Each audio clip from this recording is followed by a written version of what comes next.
Real Talk on the road. On the road again.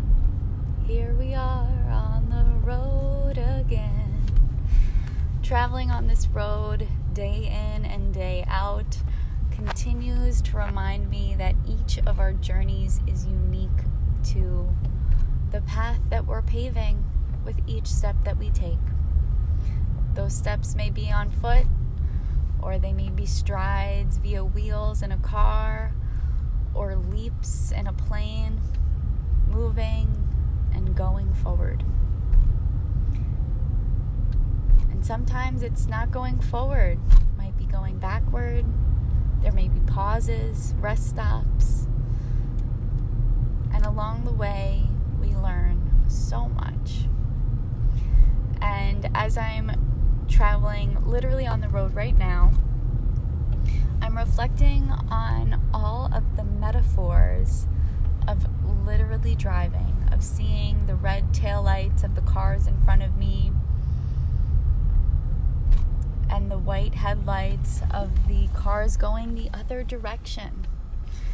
Trusting that we're all on our ways to our divine destinations, and we will all get there in our own time.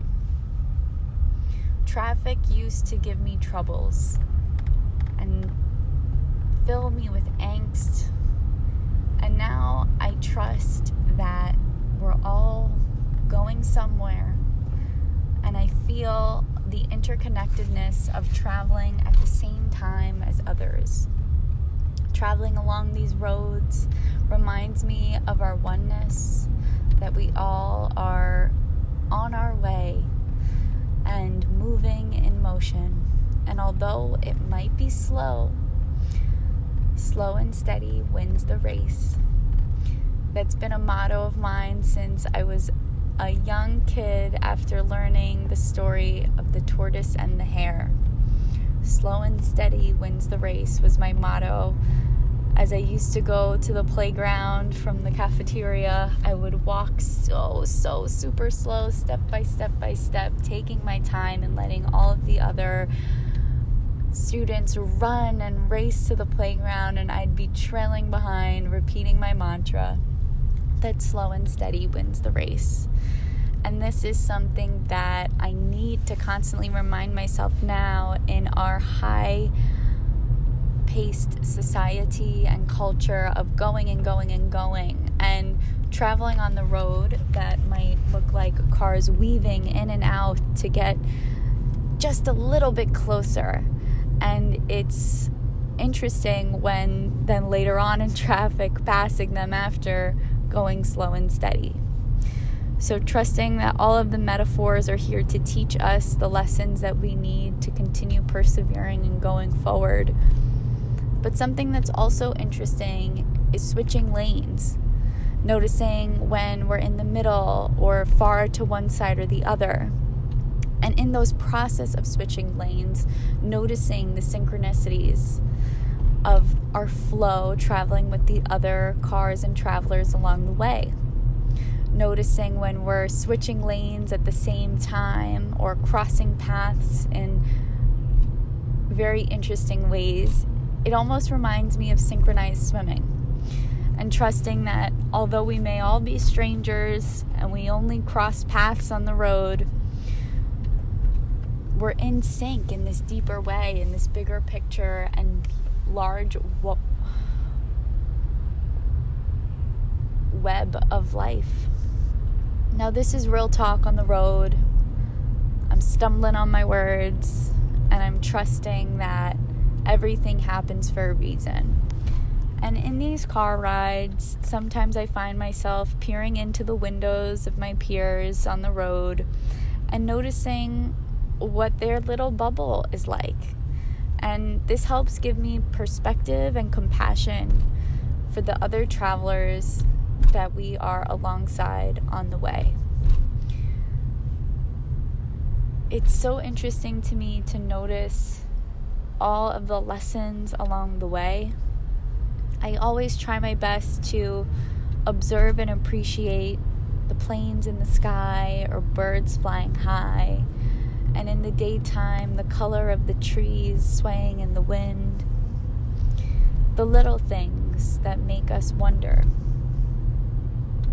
where it is we're going and how we can appreciate the journey along the way.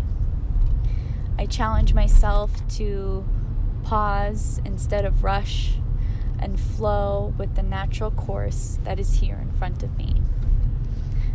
I also often find myself checking for my phone as a mental escape from this journey, searching, refreshing,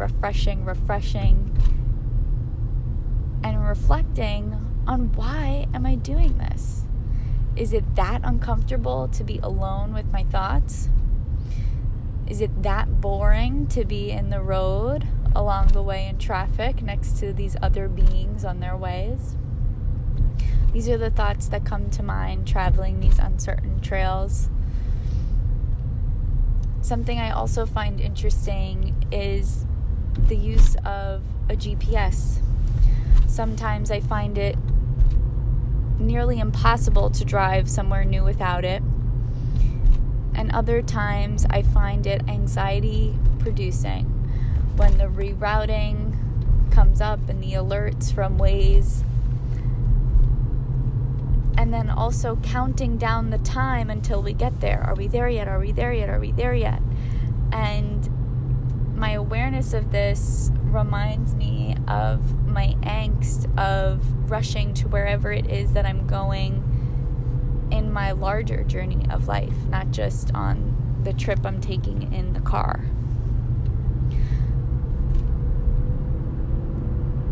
And from this level of awareness, I choose to appreciate that I have my eye on the destination. I imagine and fantasize and dream about it, while still appreciating the journey along the way.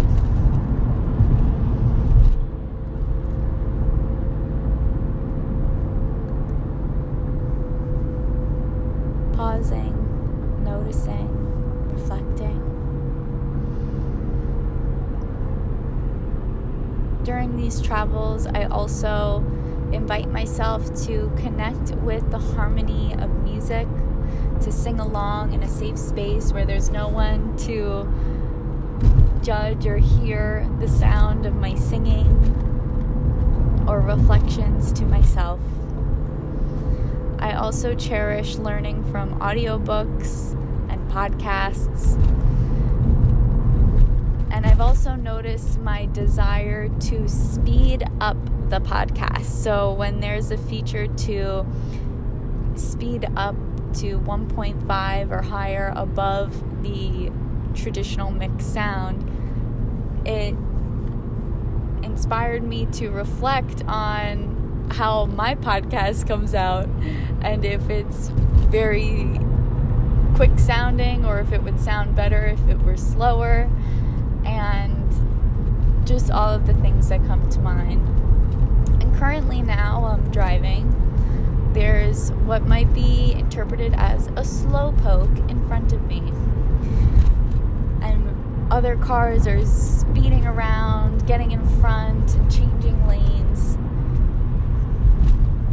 I'm subconsciously tailgating this person without even realizing. Until we do realize. And then creating a healthy space in preparation to slow down yet again for more traffic ahead. There's so many different ways to interpret these moments. Why are we rushing to slow down, hurrying up to slow down, and racing for what?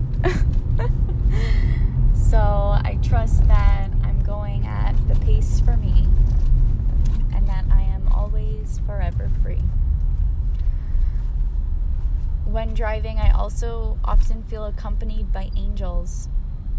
This comes in the form of numerology on license plates or serial numbers or trucks with big signs or exit numbers.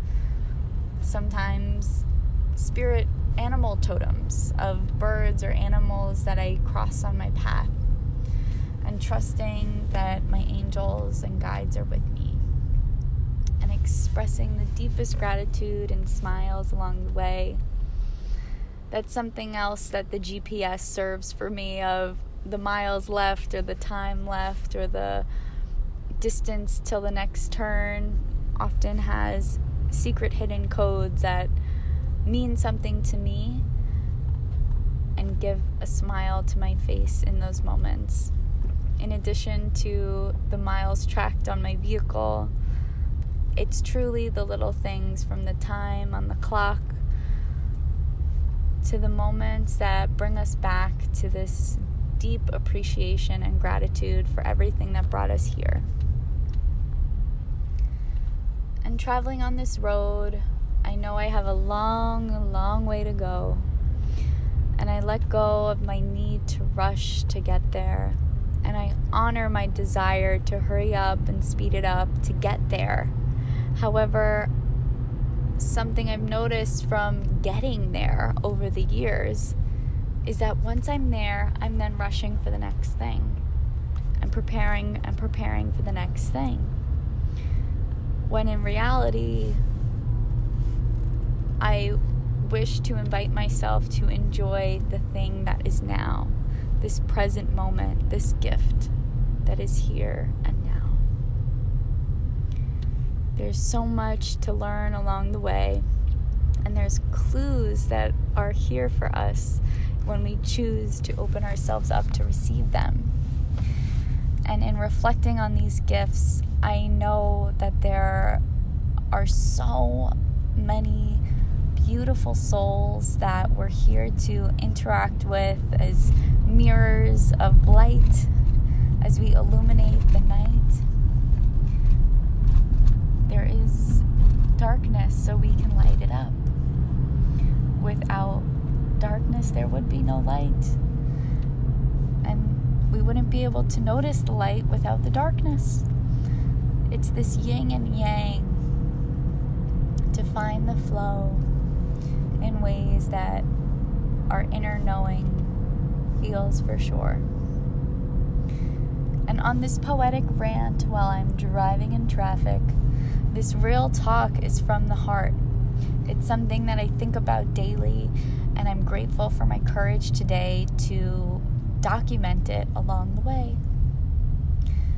Sometimes when driving, I wish to have someone to call, someone to connect with. And something that I realized today is that someone is me. And that's also you listening. And that also might be me listening in the future. And I love that I can have this podcast to reflect on in the future, but also connect with others in this deeper way and this deeper knowing that we are all yearning for something, and in this present moment we can connect with that. Today, while I was working with my hands, I was listening with my ears,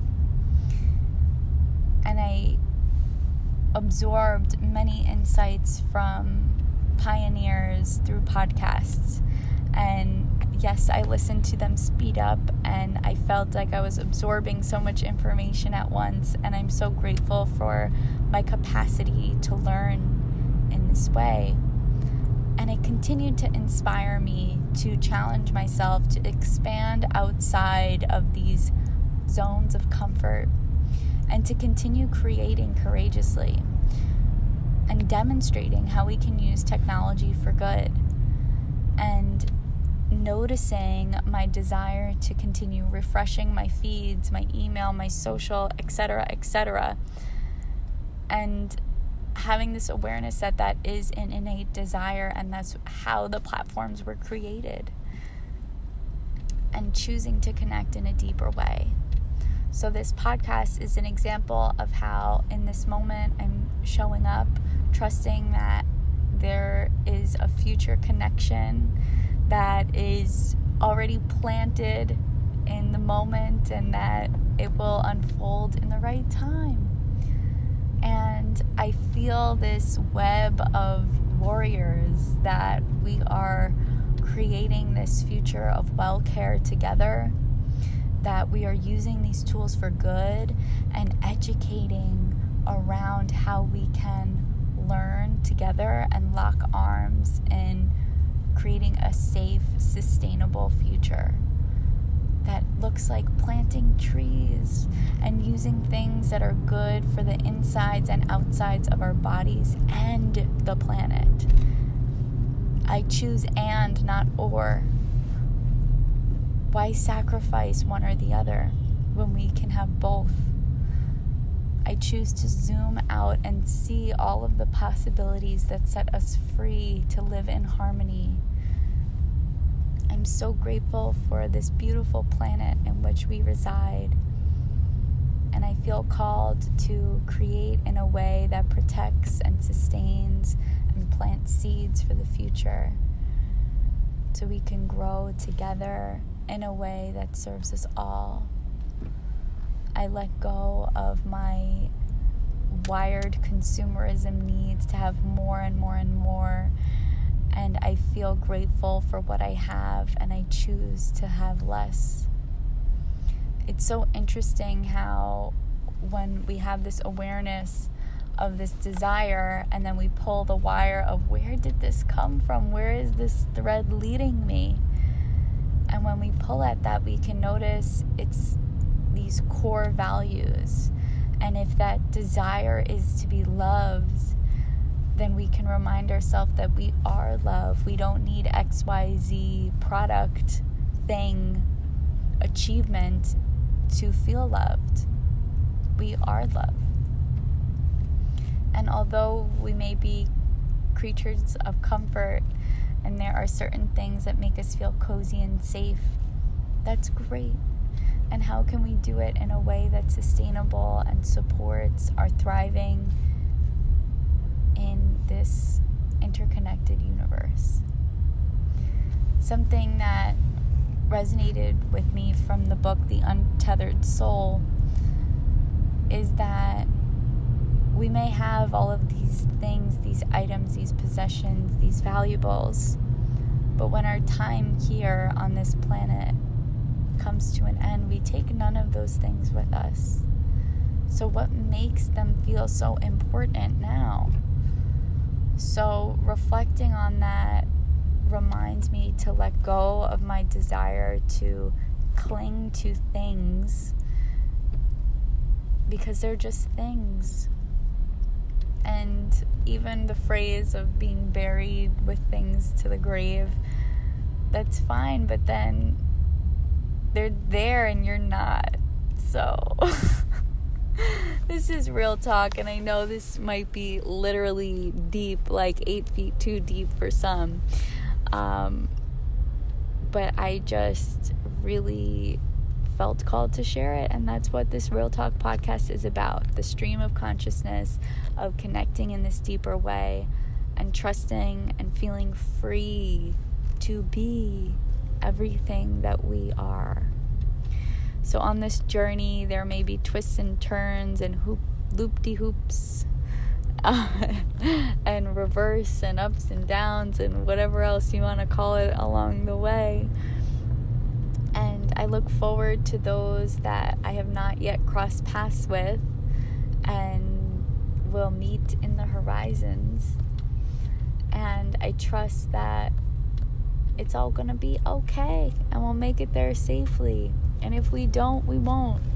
But it's all part of the journey. So I wish everyone safe travels along the way. Namaste.